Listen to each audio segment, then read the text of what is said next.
Assalamualaikum warahmatullahi wabarakatuh. Bismillah walhamdulillah, salatu wassalamu ala sayyidina rasulillah wa ala alihi wa sahbihi wa mawalah, la hawla wa la quwwata illa billah. Subhanaka la ilma lana illa ma 'allamtana innaka antal alimul hakim. Allahumma 'allimna ma jahilna wa dhakkirna ma nasina wa fahimna ma la nafham wa zidna ilma wa alhiqna bis salihin. Bapak Ibu jamaah salat maghrib yang dirahmati Allah Subhanahu wa taala, alhamdulillah kembali kita bersyukur dan memuji Allah Subhanahu wa taala atas karunia-Nya kepada kita, diberikan kita nikmat sehat, nikmat iman, sehingga kita dapat hadir di rumahnya ini melaksanakan ibadah salat maghrib berjamaah. Kita lanjutkan dengan mudzakarah kita seperti biasa setiap malam Kamis, mendengarkan firman Allah Subhanahu wa taala dan penjelasan penafsir dalam tafsir Jalalain, yang malam ini kita sudah memasuki surah Al-Baqarah 240. Untuk mengawali, mari kita sama-sama membacanya. A'udzu billahi minasy syaithanir rajim.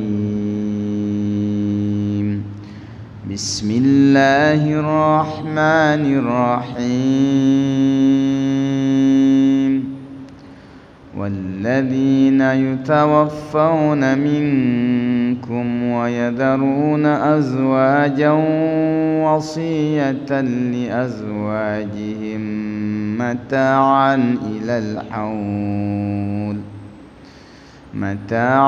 إِلَى الْحَوْلِ غَيْرَ إِخْرَاجٍ فَإِنْ خَرَجْنَ فَلَا جُنَاحَ عَلَيْكُمْ فِيمَا فَعَلْنَ فِي أَنفُسِهِنَّ مِنْ مَعْرُوفٍ وَاللَّهُ عَزِيزٌ حَكِيمٌ.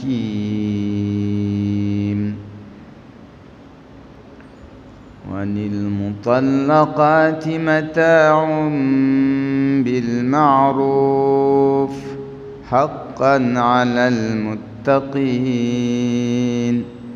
كذلك يبين الله لكم آياته لعلكم تعقلون. صدق الله. والذين يتوفون منكم, dan orang-orang yang akan wafat, mati di antara kalian. Wa yadharuna azwaja, dan akan meninggalkan istri-istri. Bagi suami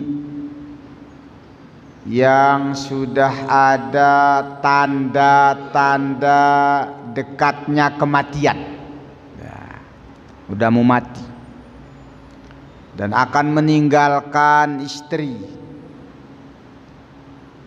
falyusu wasiyatan, maka hendaklah ia berwasiat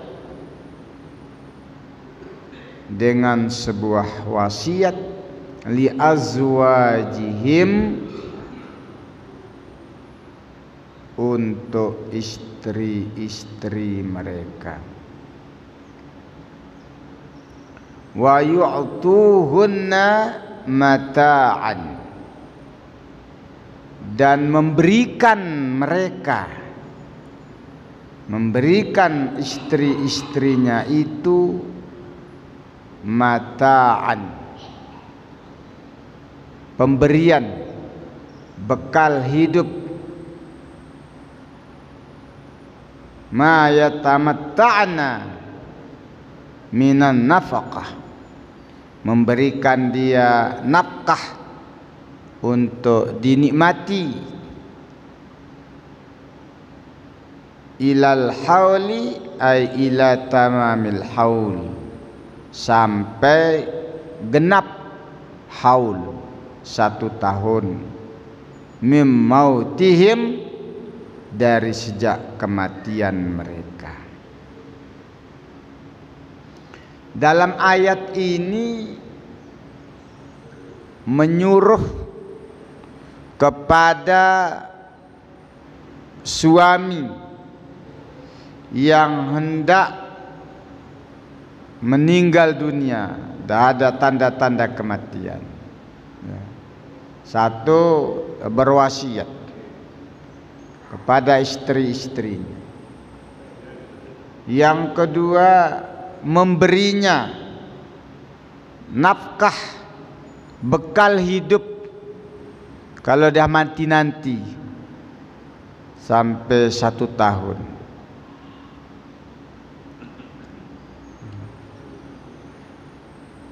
Al-wajibu alaihinna tarabbasu,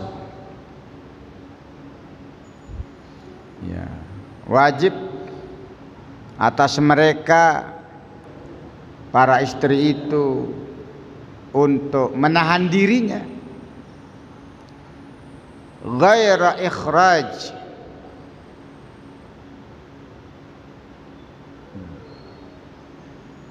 supaya dia itu tidak keluar atau tidak dikeluarkan, ay ghaira mukhrijatin mim maskanihinna, supaya dia itu tidak dikeluarkan dari rumah-rumahnya.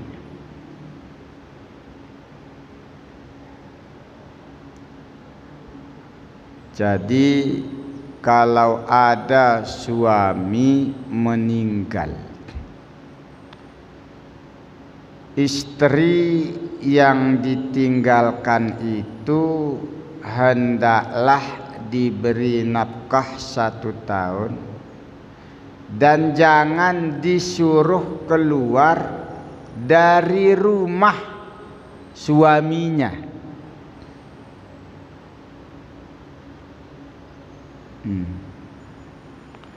Dari ayat ini dipahami berarti kalau suami meninggal, rumah itu tidaklah otomatis jadi rumah istri, itu rumah suami. Gimana kalau meninggal? Ya rumah ahli waris. Kalau punya anak berarti yang paling berhak anak.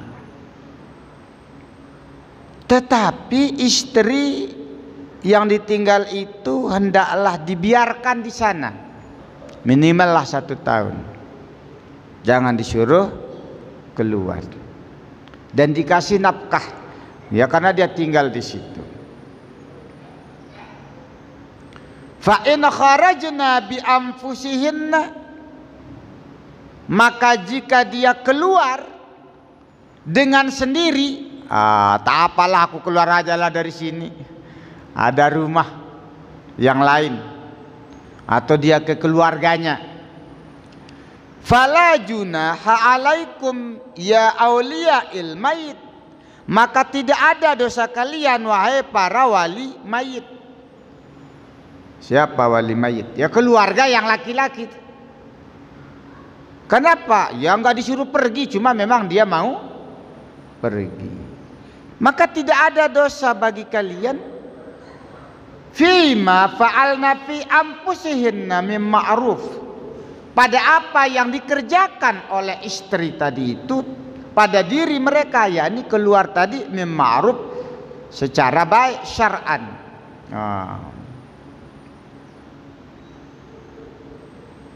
Jadi kalau dia keluar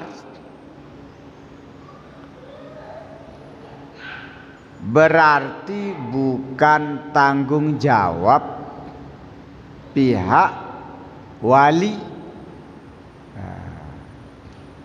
Ya mungkin suami ini masih ada bapaknya, apanya, bukan ada tanggung jawabnya karena udah ada keluar, dan keluar bukan dikeluarkan, keluar sendiri. Maka atas apa yang dia lakukan oleh istri, keluarnya itu, dan apa yang dilakukan di luar itu, ya tidak ada dosa bagi pihak yang laki-laki.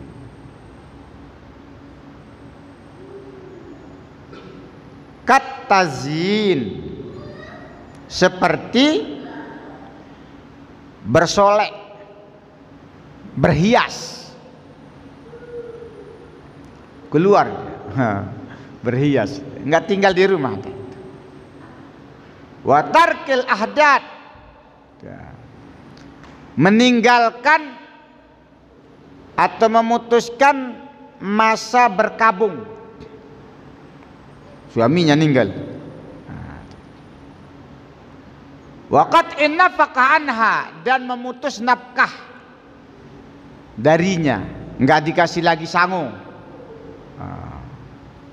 Karena dia sudah tidak di situ lagi. Wallahu azizun hakim. Dan Allah Subhanahu wa taala Maha perkasa, hakim, dan maha bijaksana. Wal wasiyatul madhkuratu mansukhatun bi ayatil miras. Dan wasiat yang tersebutkan pada ayat ini itu telah dimansuh dengan ayat miras, ayat tentang warisan.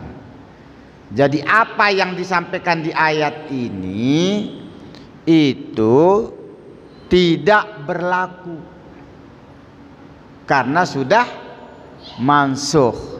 Ayatnya masih ada, masih kita baca, tapi hukum yang terkandung di dalamnya sudah mansuh secara makna dengan ayat waris. Apa itu? Ya, kalau ahli waris, karena istri ini bagian dari ahli waris, maka nggak perlu pakai wasiat. Berwasiat rumah ini untuk istri, berwasiat ini sebagai, enggak, dia sudah mendapatkan harta warisan. Berapa yang dia dapat? Kalau ada anak yang ditinggal oleh suami, maka istri dapat 1/8. Kalau tidak ada anak, istri dapat 1/4. Tak boleh lebih dari 1/4 kalau tak ada anak. Kalau ada anak, istri cuma dapat 1/8. Tapi anaknya masih kecil, nggak tahu apa-apa, ada walinya untuk menjaga hartanya itu.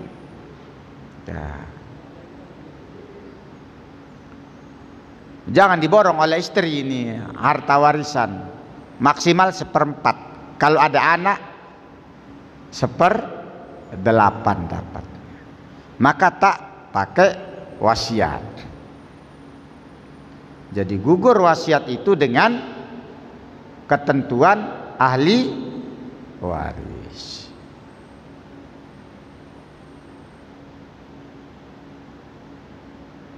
Wa tarabbusul hauli bi ayati 14 as-sabiqal mutakhirah fin nuzul. Dan ketentuan dia harus tinggal 1 tahun dulu setelah suaminya meninggal, itu juga dimansuh oleh ayat arba'ata asyhuri wa asyra. Dia hanya menunda, menahan diri 4 bulan 10 hari, bukan 1 tahun.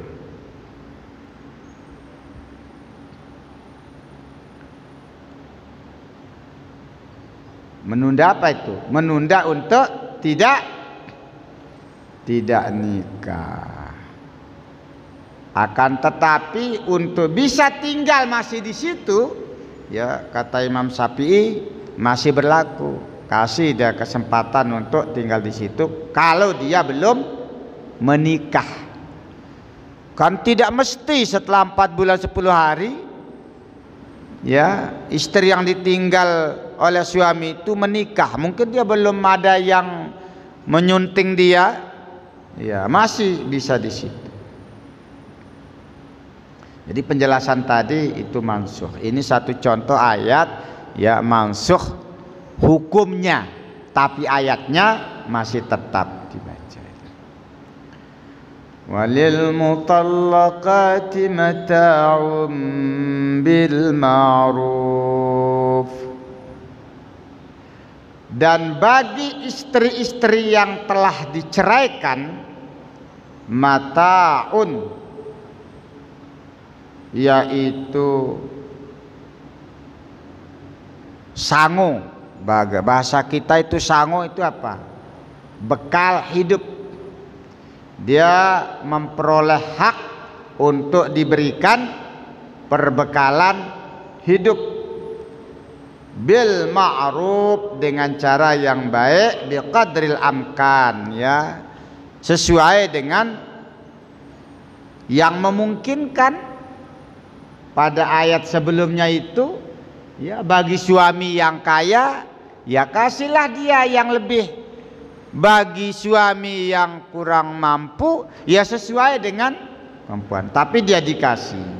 Jadi istri yang diceraikan itu ada hak untuk dikasih, kasih dia sangu. Ya. Berapa lama? Selama iddah. Haqqan 'alal muttaqin. Ini sebagai kewajiban atas orang-orang yang bertakwa. Suami yang bertakwa kalau menceraikan istrinya selama iddah, istri tetap dikasih pesangon. Jangan dicerai, dibuang gitu aja. Inilah indahnya Islam, perceraian itu bukan saling menzalimi, tapi perceraian itu jalan terakhir yang bisa dilalui demi untuk menjaga ketenangan. Mungkin tak akur-akur, tapi tetap ya dikasih dia mantan istri itu pesangon, bekal hidup. Di sini disebut haqqan 'alal muttaqin, sebagai kewajiban atas orang-orang yang bertakwa. Artinya kalau betul lah suami itu orang bertakwa, mesti harus dikasih mantan istrinya itu, ya. Ya minimal selama iddah. Berapa iddahnya?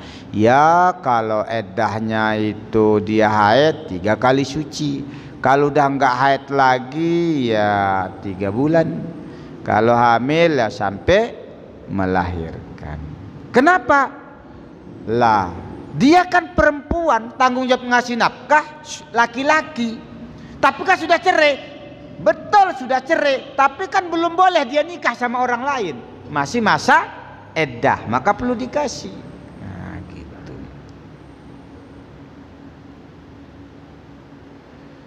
Kadzalika yubayyinullahu lakum ayatihi la'allakum taqilun.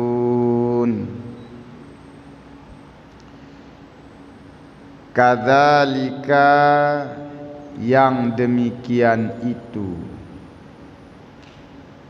kama bayyana lakum ma dzukir, sebagaimana yang telah dijelaskan kepada kalian apa yang telah disebutkan tadi, bahwa ketentuan-ketentuan yang Allah sudah sebutkan itu yubayyinullahu lakum, adalah dijelaskan oleh Allah bagi kalian, ya, ayati la'allakum taqilun.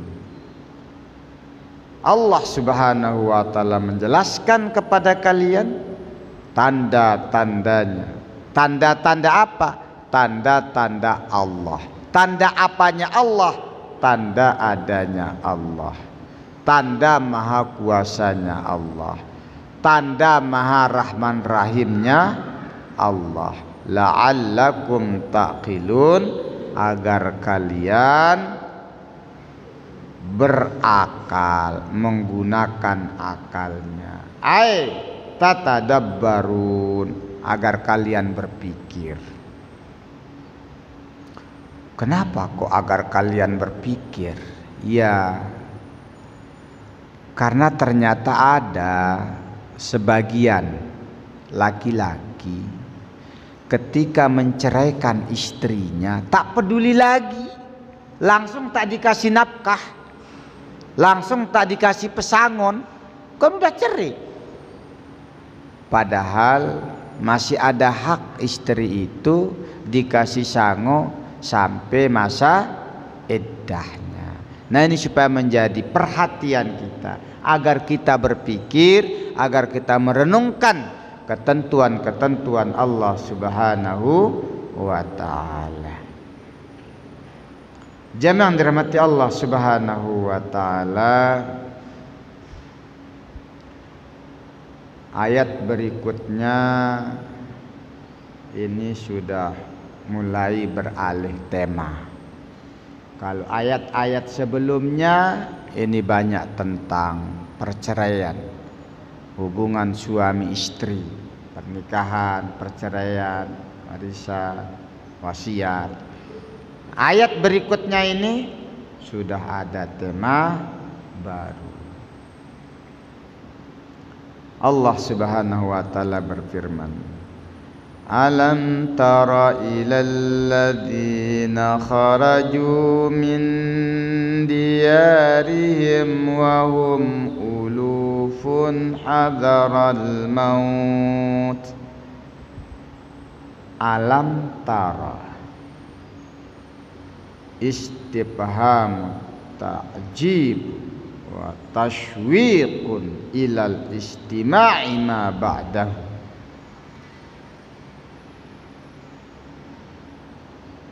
Alam tara secara bahasa artinya apakah kamu tidak melihat? Istifham ini pertanyaan, ta'jib, pertanyaan yang aneh, pertanyaan ta'ajub, pertanyaan dari orang yang merasa aneh. Kita melihat sesuatu, melihat fenomena, lalu kita nanya. Nanya bukan karena tak tahu, tapi kok merasa aneh dilihat. Kenapa kok begini? Wa taswiqun ilal istima', dan mendorong untuk menyimak. Ada sesuatu yang aneh memang nih, ya, perasaan ini kok aneh, dan mendorong rasa ingin tahu, mendengar jawaban.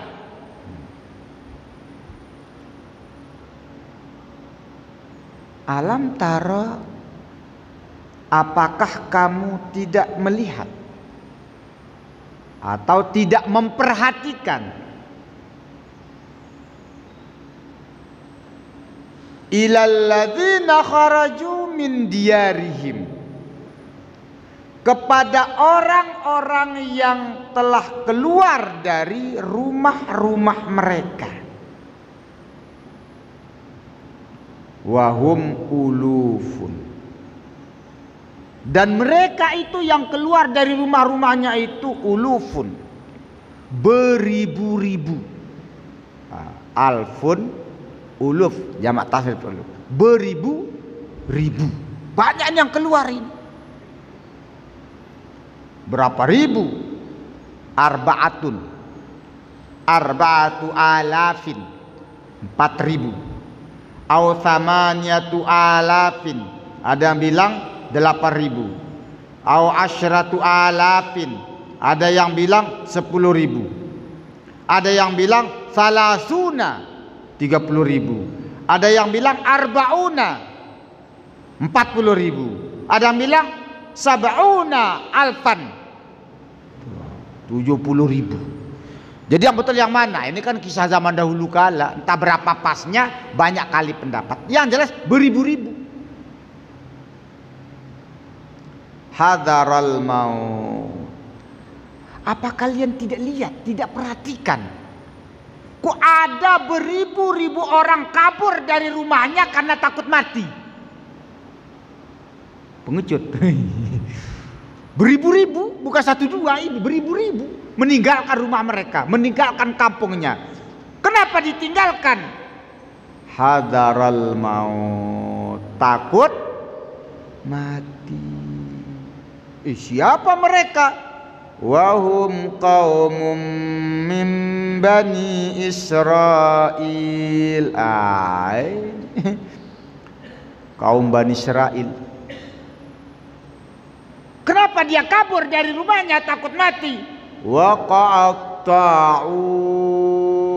bilad, takut wabah taun, ya.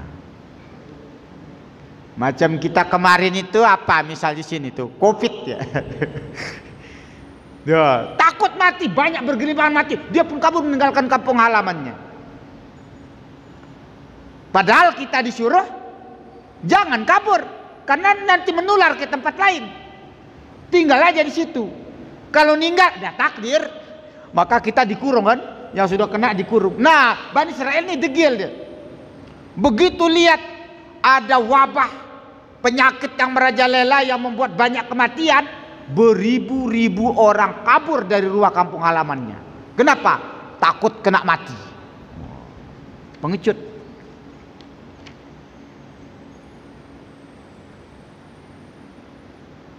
Fafarru, maka mereka pun kabur. Faqala lahumullahu mutu. Dikirain apa? Begitu mereka kabur karena takut mati, Allah berfirman, mutu, mati kau. Matilah kalian. Kemanapun pergi, mati. Famatu, maka mereka pun pada mati. Idza arada syai'an ayyaqula lahu kun fayakun. Kalau Allah sudah menghendaki sesuatu, Allah cukup bilang kun, jadilah. Fayakunu, maka jadilah ia. Mutu, mati kalian, langsung semuanya mati. Kalau kita tak bisa.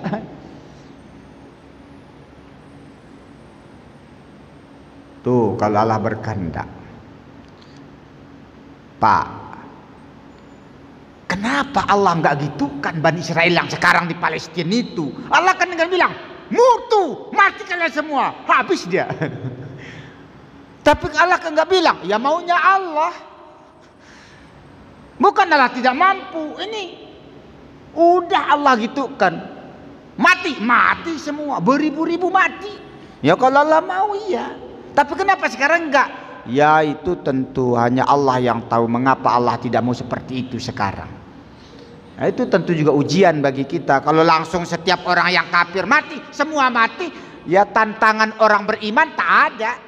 Semua yang jahat mati, semua yang maksiat mati. Hidup ini kok gampang kali, nggak ada perjuangan, lalu mau masuk surga, itu kan nggak pas juga. Allah sengaja berarti biar jelas siapa yang mau berjuang menegakkan dan meninggikan agama Allah Subhanahu wa ta'ala. Mati. Ayat ini juga menjadi gambaran bagi kita betapa maha kuasanya Allah Subhanahu wa ta'ala. Kalau sudah berkehendak langsung selesai, rata itu, mati-mati.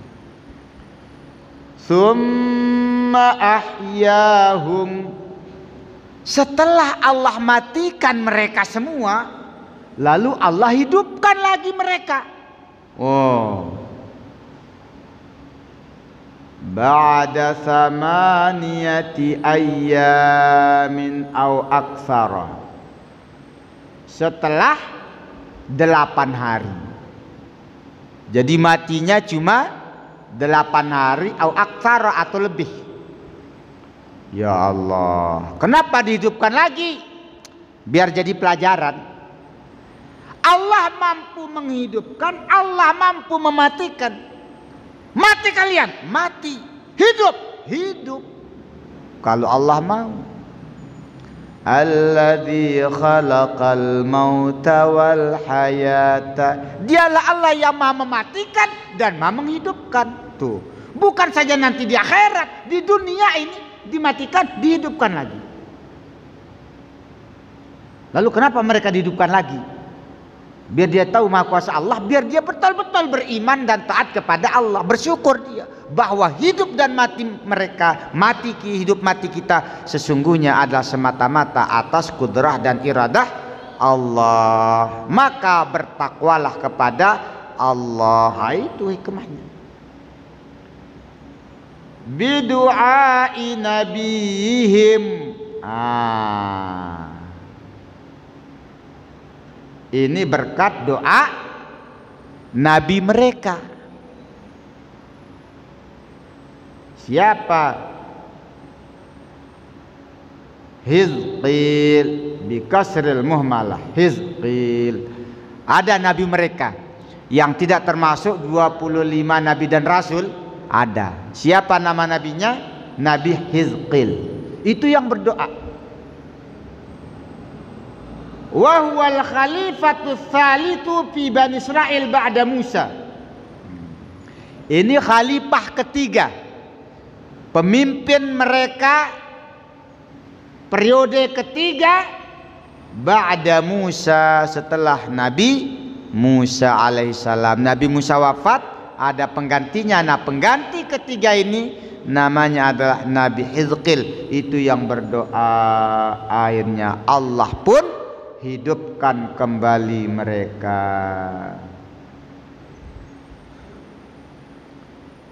Fa'asyu dahran, maka mereka pun hidup ya beberapa lama, beberapa masa. Alaihim atharul maut.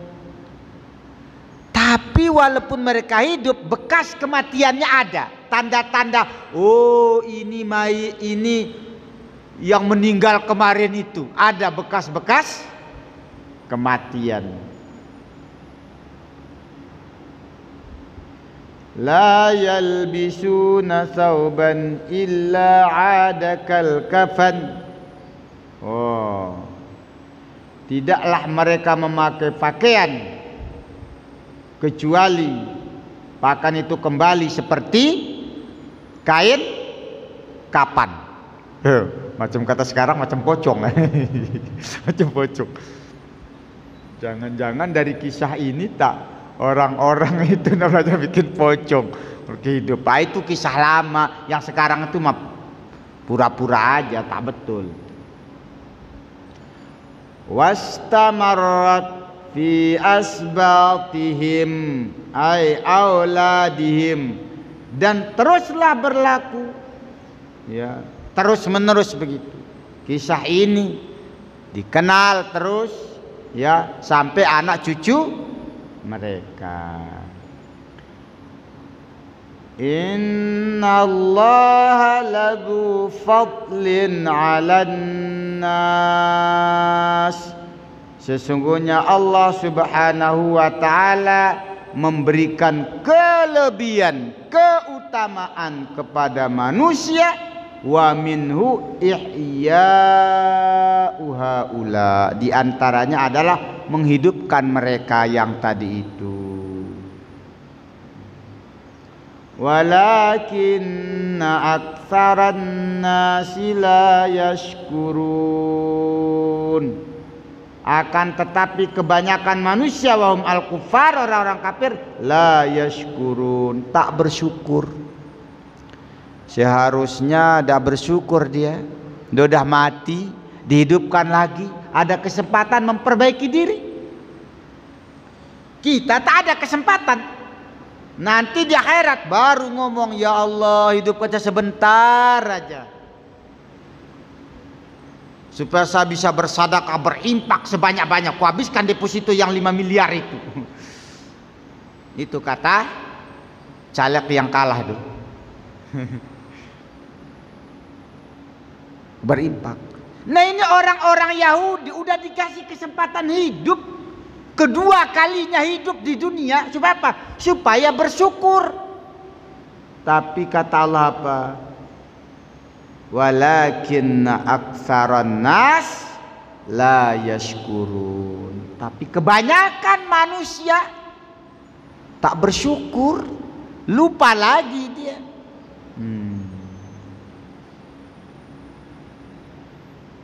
Wal qasdu min dzikri khabari haula'i tasji'ul mu'minin 'alal qitali. Apa maksud Allah menceritakan kabar tentang mereka yang dimatikan lalu dihidupkan ini? Apa itu hikmahnya, manfaat pelajaran bagi kita cerita-cerita tentang ini? Apa? Tasji'ul mu'minin, untuk merangsang orang-orang mukmin alal qital, agar tak takut berperang. Artinya apa? Kalau memang jatahnya mati, mati. Anda tak perang pun kalau mati, mati. Itu mereka tuh mau kabur, katalah mutu, mati dia. Kalau Allah masih menghendaki hidup, hidup lagi. Jangan pengecut, jangan penakut. Disuruh perang, perang. Nanti kalau mati, kalau Allah berkehendak mati, mati. Kalau Allah berkehendak tak mati, tak akan mati. Nah, itu hikmahnya.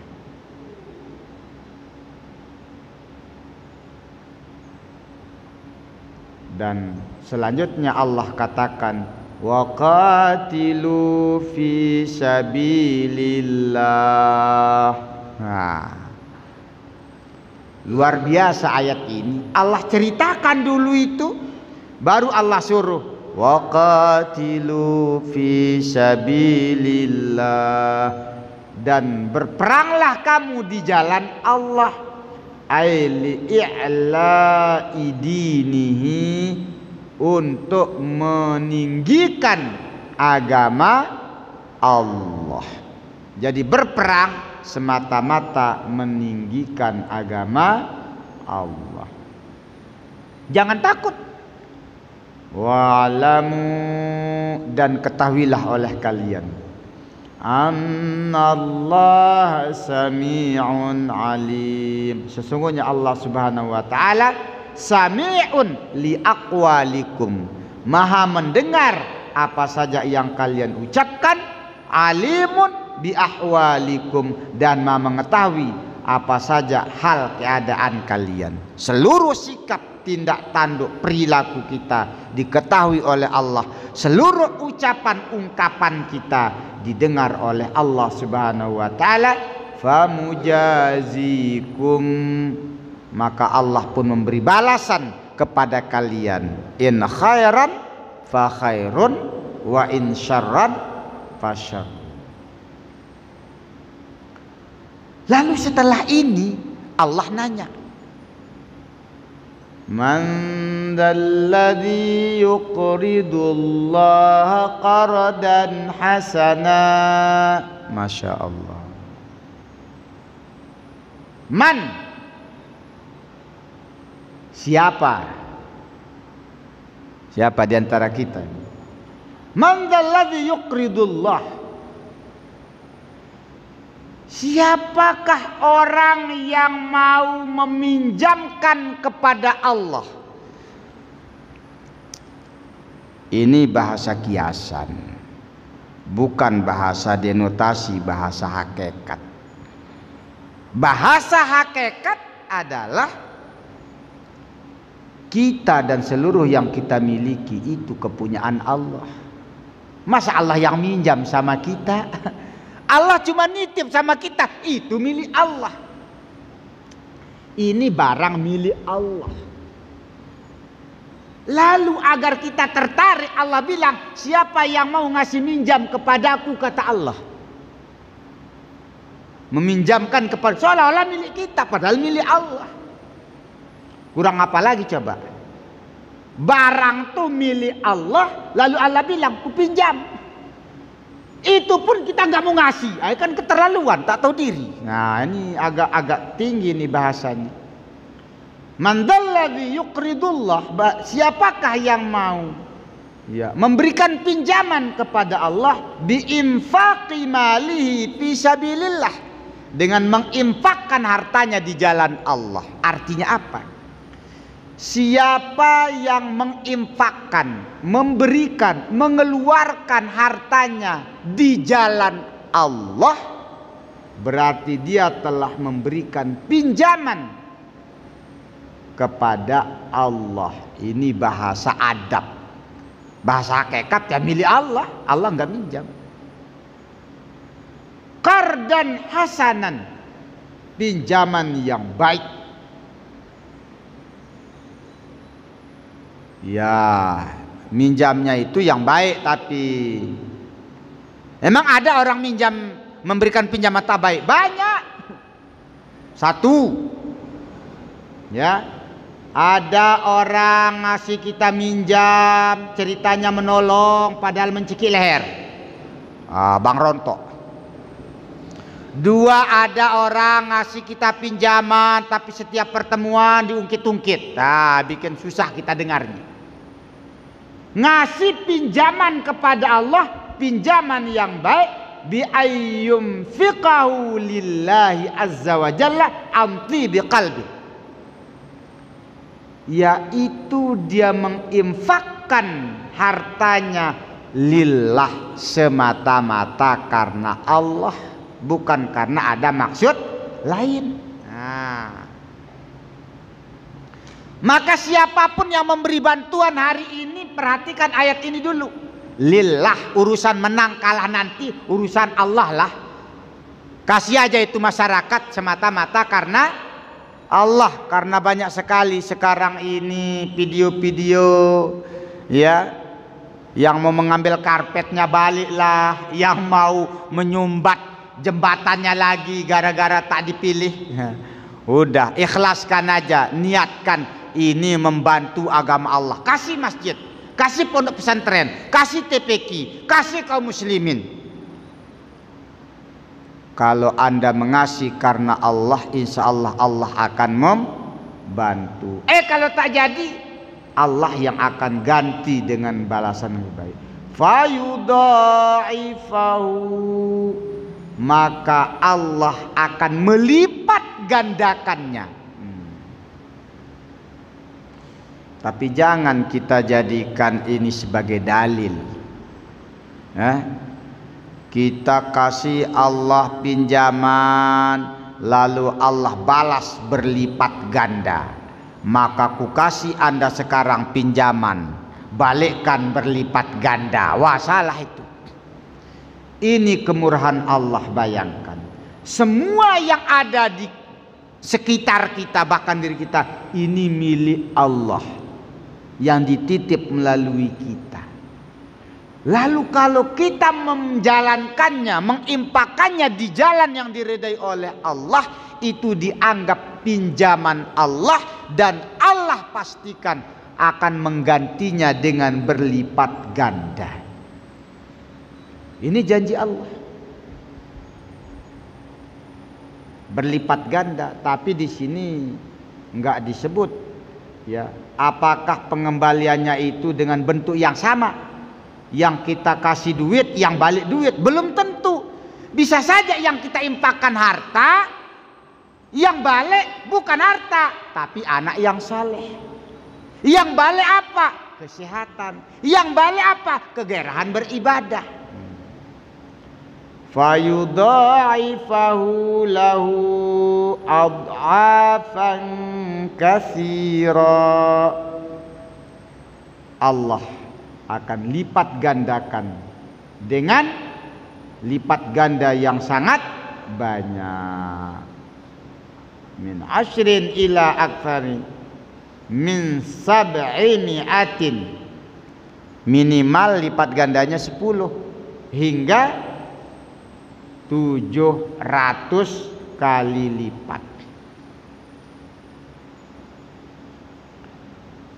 Wallahu yaqbidu wa yabsutu wa ilaihi turja'un.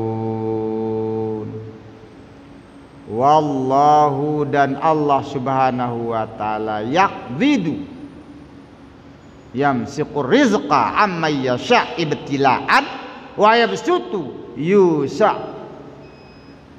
yusi'uhu liman yasha' imtihanan. Allah menyempitkan rizki kepada siapa saja yang dikehendaki. Itu sebagai cobaan.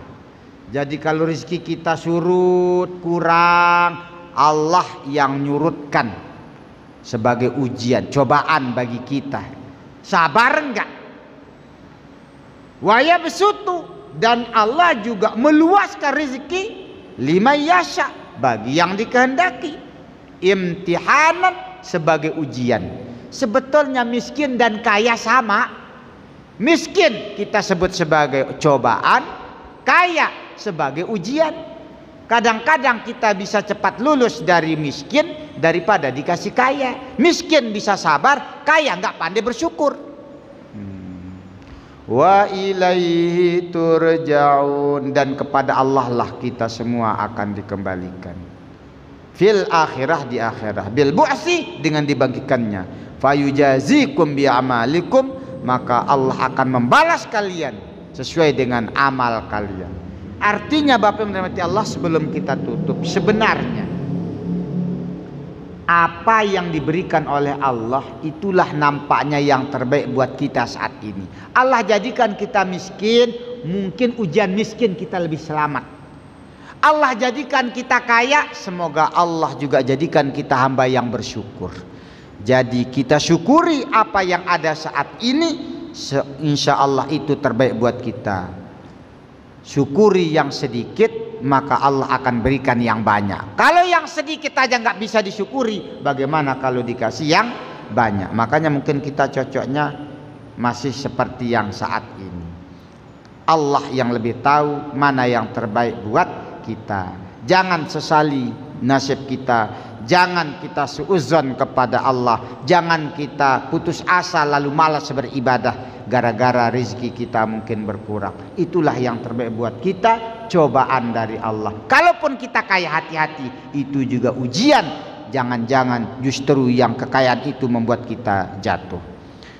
Nah, jemaah dirahmati Allah subhanahu wa ta'ala, inti dari ayat ini, rezeki yang terbaik adalah rezeki yang kita infakkan di jalan Allah untuk membantu meninggikan agama Allah, baik melalui pendidikan, ekonomi, politik, dan lain sebagainya. Tapi intinya satu, untuk meninggikan agama Allah, semata-mata mencari ridhanya Allah. Semoga kita termasuk orang-orang yang tadi. Amin ya rabbal alamin. Terima kasih atas segala perhatian, mohon maaf atas segala kekurangan. Subhanakallahumma wa bihamdik, asyhadu an la ilaha illa anta, astaghfiruka wa atubu ilaik. Assalamualaikum warahmatullahi wabarakatuh.